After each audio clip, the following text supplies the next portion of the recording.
Happy Monday. What's going on, guys? It's Ricky with TechBud Solutions. Hope that you guys are all having an amazing Monday, and boy, did we recover. So again, in today's earlier video, when it came down to trading Micron, we saw an aggressive sell-off, a really aggressive recovery for a short period of time. All I began to do was sell the rips, buy the dips, sell the rips, buy the dips, sell the rips, buy the dips, aggressively and with large amounts of capital. I went from over $2,000 in the red. I think that's where I was when I uploaded today's earlier video, and I ended at $7,200 in the green for MU. I traded nothing else, right? The overall NASDAQ market lost about a quarter percent of its value.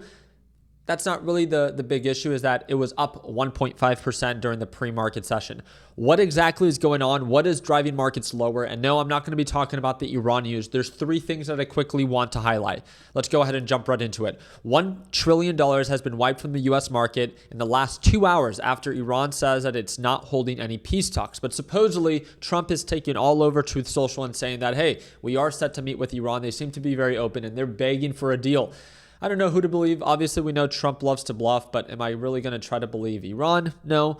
So I hope that it is true, but that's not the main issue. The first thing that I want to shed light on that the market is reacting to, especially, you can see a difference between like the Mag 7 stocks and some of these semiconductor stocks like Micron. Micron took, I guess not that of aggressive hit, 2.2%. It was actually one of the lighter ones.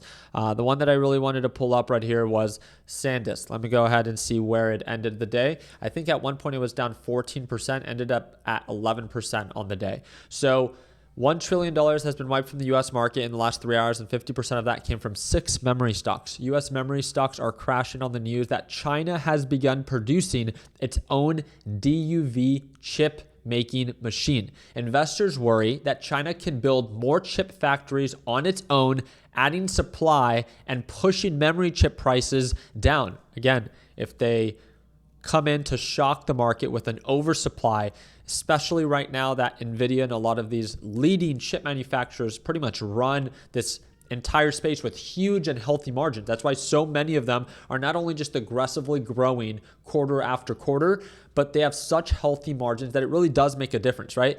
So the concern is that China can flood the markets with its own chips, pushing prices down, that has already been driving these stocks to higher highs all year long. Nvidia down 4.3%. SKHY is down 9.4%. Micron was down 4. SanDisk was down 10, ended up at 11. Western Digital was down 5. Seagate was down 5.5. In total, $541 billion has been wiped in the past, wiped out from these 6 memory stocks, just 6 of them.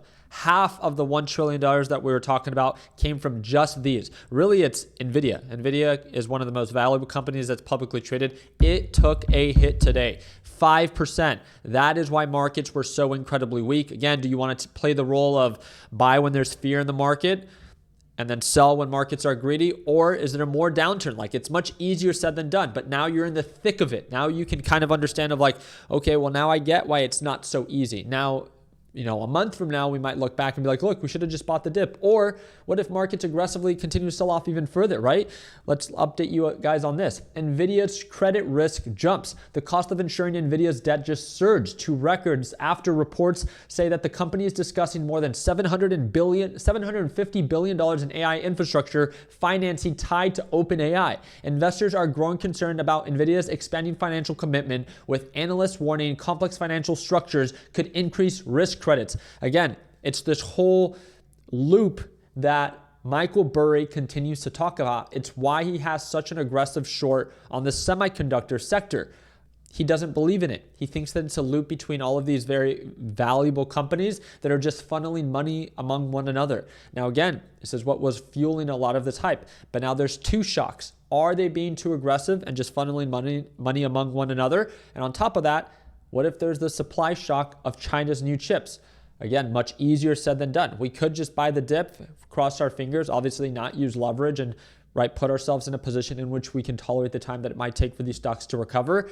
But knowing that things can begin to correct much more aggressively if China begins to shock the market. The last thing that I quickly want to highlight is that Citadel Securities said today that it expects Kevin Warsh, the Federal Reserve to raise rates this week. For those that do not know, this Wednesday at 2 p.m. Eastern time, there's going to be an FOMC rate decision. As of right now, the likelihood of a pause was pretty, confident.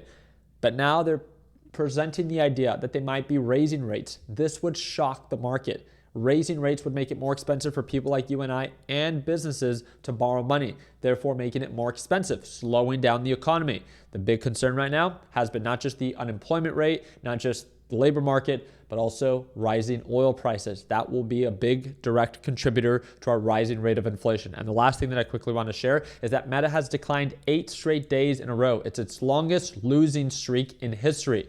Zuck in shambles. I'm sure Zuck is completely fine. But again, Meta is also expected to report earnings this week on Wednesday after the markets close. So again, very excited to follow up. As you guys see, there's a lot of news that's impacting the market.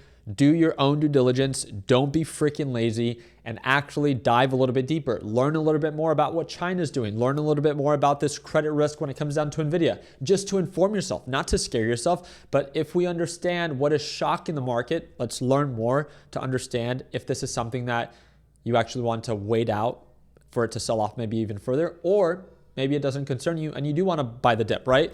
Like I said earlier, as markets are down, so are our prices for Learn, Plan, Profit. Whenever it is that you guys are ready to watch us trade live, like I said, it's the second link in the description down below. As long as market prices are down, so are our prices. So meaning that we are running a sell right now, and it's the second link in the description down below. As soon as prices go back up in the market, so will LPP's price going back to full price. So again, whenever it is that you're ready, second link down below. It's again, one-time payment, lifetime access, and you'll get to watch me trade live as soon as tomorrow once the markets open. I appreciate you guys' time. Like always, let's make sure that we end the year on a green note. Take care, team, and happy Monday.